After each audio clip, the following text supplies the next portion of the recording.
Bible study hall के सभी सदस्यों का मैं जबलपुर से सिस्टर सुषमा जॉनसन प्रभु यीशु मसीह के पवित्र नाम में स्वागत करती हूँ। आज नए नियम की तीसरी पुस्तक लूका पर अध्ययन लिया जाएगा। तो आप सभी का स्वागत है और समय होगा हमारे ग्रुप के biblical facilitator Shri Johnson Paul ji का कि वे अध्ययन को प्रारंभ करें। लूका के विषय में मैं थोड़ा सा इंट्रोडक्शन दूंगा और कोशिश करूंगा कि जल्दी से लूका का पुस्तक के विषय में लूका की मुख्य बातें हैं उसको लेते हुए इसको समाप्त करूं। तो जो लूका रचित सुसमाचार सन 64 के आसपास ये लिखा गया था कि लगभग ये 60 में लिखा गया था, ऐसा विश्वास किया जाता है। बाइबल लूका नामक व्यक्ति के विषय में कुलुस्सियों 4:14 में बतलाती है कि ऐसा एक व्यक्ति था जो कि यीशु मसीह का चेला था। आप ध्यान दीजिए, प्रेरित नहीं था, ये अनुयायी था। कुलुस्सियों 4:14 में वो इस प्रकार से बतलाती है कि वह एक वैद्य था, डॉक्टर था वो लूका।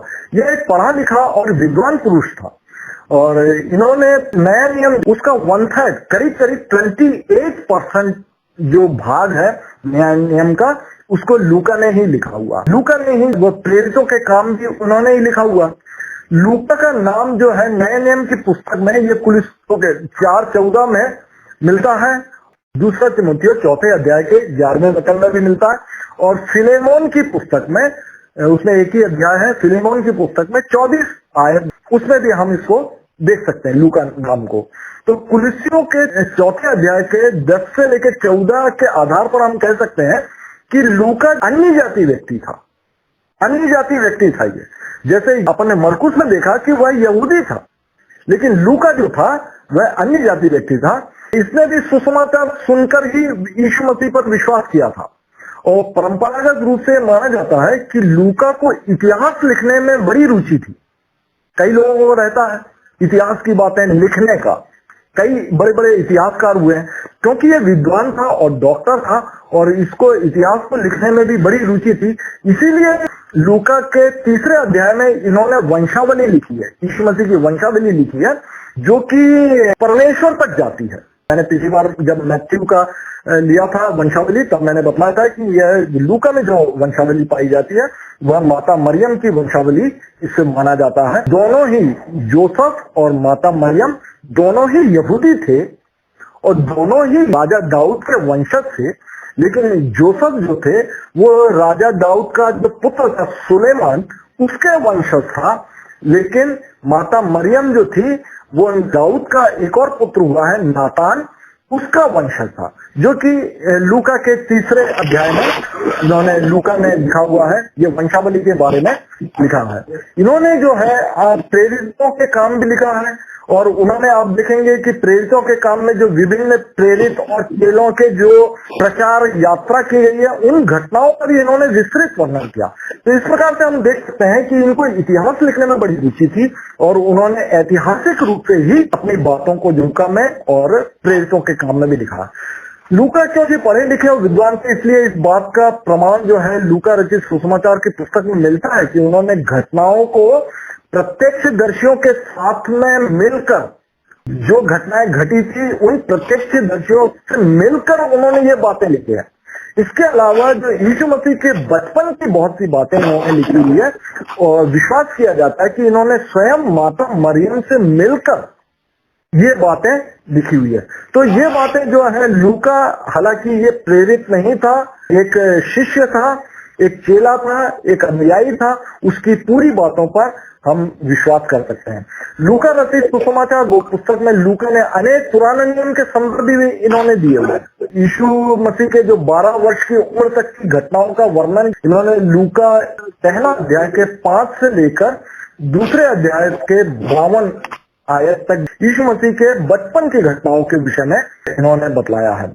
लूका ने ही लूका रचित सुसमाचार के 3 अध्याय के 23 में यह बतलाया कि जब यीशु उपदेश देने लगे तब वह लगभग 30 वर्ष के थे।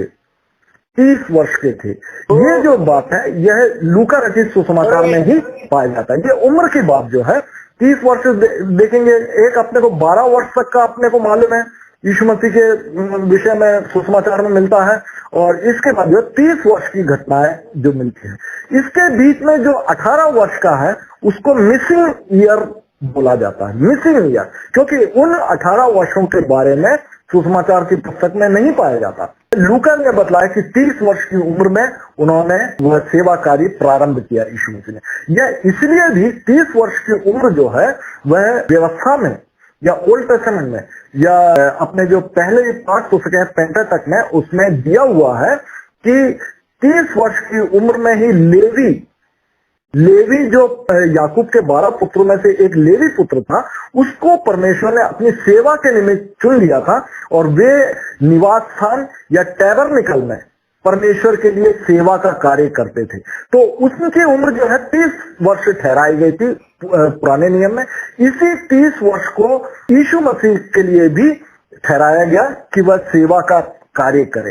लूका की मृत्यु के बारे में जो है अन्य स्रोत से या इतिहास से हमको जानकारी मिलती है कि उनकी मृत्यु ग्रीस में जैतून के पेड़ पर फांसी दिए जाने से हुई थी। ये फांसी से इनकी मृत्यु हुई थी। इनको सुसमाचार सुनाने के कारण फांसी की सजा हो गई थी रोमन साम्राज्य में। और अपन ने अभी मरकुस को देखा कि वे जो है अलेक्जेंड्रिया में अपनी मृत्यु होने तक उनको गली में घसीटा गया था और उससे जो उनकी मृत्यु हुई। लूका की मृत्यु वह पेड़ पर फांसी दिए जाने की हुई थी। तो ये थी लूका की जीवन के कुछ विशेष बातें। आइए अब हम लूका रचित सुसमाचार पुस्तक के बारे में कुछ विशेष बातें जानते हैं। लूका ने अपनी इस पुस्तक में यीशु मसीह को पूर्व में ही प्रतिज्ञा किए हुए इजराइल जाति और पूरे मानव जाति के उद्धारकर्ता के रूप में यीशु मसीह को इन्होंने दर्शाया है। इसमें हम देखते हैं कि कुल दृष्टांत, जैसे मैंने बताया कि यीशु मसीह के 63 दृष्टांत हुए हैं और आश्चर्य कर्म कुल 48 है। इसमें लूका रचित सुसमाचार में 30 दृष्टांत पाए जाते हैं। 63 में 30 इसमें पाए जाते हैं। आश्चर्य कर्मों में 48 हैं, उनमें से 26 आश्चर्य कर्म पाए जाते हैं। इस 30 दृष्टांतों में से 23 दृष्टांत लूका में ऐसे हैं जो कि अन्य किसी भी सुसमाचार में नहीं पाए जाते हैं। इसके अलावा 8 आश्चर्य कर्म भी ऐसे हैं जो कि अन्य सुसमाचार की पुस्तकों में नहीं मिलता, जैसे कि विधवा के मृत पुत्र को जीवित कर देना, 10 कोड़ियों की चंगाई, कुबड़ी स्त्री को स्वस्थ कर देना और महायाजक के दास का कान काट कर उसको फिर यीशु मसीह ने हाथ से छूकर स्वस्थ किया था, ये भी इसी में मिलता है, अन्य सुसमाचार में नहीं मिलता है। और बंद कमरे में यीशु मसीह का अचानक चेलों या प्रेरितों के समक्ष उपस्थित हो जाना, ये भी इसमें मिलता है। और यीशु मसीह का स्वर्गारोहण भी जो है विशेषकर इसमें मिलता है। इस प्रकार से 8 आश्चर्य कर्म है जो कि अन्य पुस्तकों में नहीं मिलता है। लूका की पुस्तक भी जो है आप स्टोरी के रूप में जस्ट पढ़ते जाएंगे, आपको पूरा समझ में आएगा क्योंकि आप बेसिक बातों को आप जानते हैं। तो लूका की पुस्तक उसका दूसरे अध्याय का मैं 24वां वचन में पढ़ रहा हूँ, 21 से लेकर 24 में पढ़ रहा हूँ। ये यीशु मसीह के बचपन का दिन है। जैसे कि यहूदियों में या अब्राहम को खतने का नियम दिया गया था कि बाद में सारे यहूदी भी खतना करते थे। ये खतना जो 8वें दिन किया जाता था। तो यीशु मसीह भी यहूदी थे, उनका भी जो खतना करने के समय में ये बतलाया गया, 21 वचन से मैं पढ़ रहा हूँ। 8वें दिन जब बालक के खतने का समय आया तब उसका नाम यीशु रखा गया। यही नाम स्वर्गदूत ने उसके पेट में आने से पहले दिया था। इसके बाद देखिए, जब मूसा की व्यवस्था के अनुसार उनके शुद्ध होने के दिन पूरे हुए, शुद्ध होने के दिन, जब स्त्री जो है जब डिलीवरी हो जाता था तो उसके शुद्धिकरण के लिए व्यवस्था में दिया गया है कि इस प्रकार से करना, यदि लड़की होती तो इतने दिन का और ऐसा धर्मानुष्ठान करना, और लड़का यदि होता है तो उसका ऐसा धर्मानुष्ठान वगैरह करना है, जिसके की स्त्री जो है उसके बाद शुद्ध हो जाती थी। और उस समय जो है बलिदान भी चढ़ाया जाता है। तो 24वां वचन स्पेशली मैं आपका ध्यान आकर्षित करूंगा। प्रभु के व्यवस्था के वचन के अनुसार पंडुकों का एक जोड़ा या कबूतर के 2 बच्चे लाकर बलि किया गया। पंडुकों का एक जोड़ा और या ये सबसे छोटा बलिदान हुआ करता था, चींटियों का बलिदान। जानवर महंगे होते थे, बकरा, गाय, बैल भेड़, ये सब महंगी चीजें होती थी। परमेश्वर ने गरीबों के लिए प्रावधान दिया था कि पंडुकों का या फिर कबूतर का एक जोड़ा बलिदान करें। तो इससे हमको ज्ञात होता है कि यीशु मसीह जो थे बहुत ही गरीब परिवार में से थे। माता मरियम और जोसेफ जो थे बहुत गरीब परिवार के थे। हम आप जो है वो जानते हैं कि यीशु मसीह बढ़ई के पुत्र थे। और बढ़ई जो है, आज भी जो कारपेंटर लोग, आज भी आप देखेंगे बहुत अमीर लोग नहीं होते, तो कारपेंटर, तो यहाँ से बिल्कुल स्पष्ट हो जाता है कि वे बहुत ही गरीब थे। एक और बात मैं ध्यान आपकी ओर आकर्षित करूंगा। जब यीशु मसीह जब ये मंदिर में आए, उन्होंने खतना हुआ, तब एक शिमोन नामक एक व्यक्ति था। इसके बारे में 25 से मैं पढ़ रहा हूँ, दूसरे अध्याय का 25वें वचन से। यरूशलेम में शिमोन नामक एक व्यक्ति था, वह धर्मी और भक्त था, वह इजराइल की शांति की प्रतीक्षा कर रहा था। पवित्र आत्मा उस पर था। पवित्र आत्मा के द्वारा उस पर यह प्रकट हुआ था कि जब तक प्रभु के मसीह को ना देख लेगा तब तक उसकी मृत्यु नहीं होगी, परमेश्वर के मसीह को। और आगे के वर्णन में पाया जाता है कि उसने उस मसीहा को, इस 8 साल के इस बच्चे को देखा और उसने कुछ भविष्यवाणी की। वो भविष्यवाणी वो 34 वचन से मैं पढ़ रहा हूं। तब शिमोन ने उनको आशीष दी और उसकी माता मरियम से कहा। मरियम से एक भविष्यवाणी उन्होंने की, जिसकी ओर मैं आपका ध्यान आकर्षित करना चाहता हूँ। देख, यह बालक इजराइल में बहुत लोगों के पतन और उत्थान के लिए एक चिन्ह ठहराया गया है। इसके विरोध में बातें की जाएगी। विशेष बात मैं 35 वचन में पढ़ रहा हूँ, जिससे बहुत लोगों के हृदयों के विचार प्रकट हो जाएंगे। एक तलवार तेरे प्राण को भी आर पार बेध देगी। मरियम के हृदय पर एक तलवार बेध देगी, तेरा प्राण तक वो कपकपा जाएगा या प्राण तक निकल जाएगा। यह जो है यीशु मसीह के क्रूसिफिकेशन के समय पर के लिए यह भविष्यवाणी दी गई है कि एक तलवार, मरियम के लिए बोला गया, एक तलवार तेरे प्राण को भी आर पार बेध देगी। तो ये बात जो है कई बार समझ में नहीं आती, तो इसके लिए यहाँ पे स्पष्ट किया गया कि यीशु मसीह के बलिदान के विषय में यह कहा गया है। इसके बाद हम वंशावली को छोड़ देते हैं और इसके बाद अपन देखते हैं कि इसके 6वें अध्याय के 12वें वचन से यीशु मसीह के 12 चेलों के बारे में भी यहाँ पे कहा गया है। इन 12 प्रेरितों के नाम जो है ये 3 पुस्तकों में, मत्ती, मरकुस और लूका में ये मिलता है। इसके बाद हम देखते हैं कि यीशु मसीह का जो मुख्य एक बहुत प्यारा सा वचन जो है 6वें अध्याय का 29 मैं पढ़ दे रहा हूँ। जो तेरे एक गाल पर थप्पड़ मारे उसकी ओर दूसरा गाल भी फेर दे। ये जो है गांधी जी ने भी इस विषय में उन्होंने पढ़कर उनको बहुत प्रभाव किया था और वे लगभग मसीहत को ग्रहण करने के समय थे, लेकिन उन्होंने कुछ अंग्रेज मसीहियों को देखा कि वे मसीही नाम रखकर भी गलत काम करते हैं।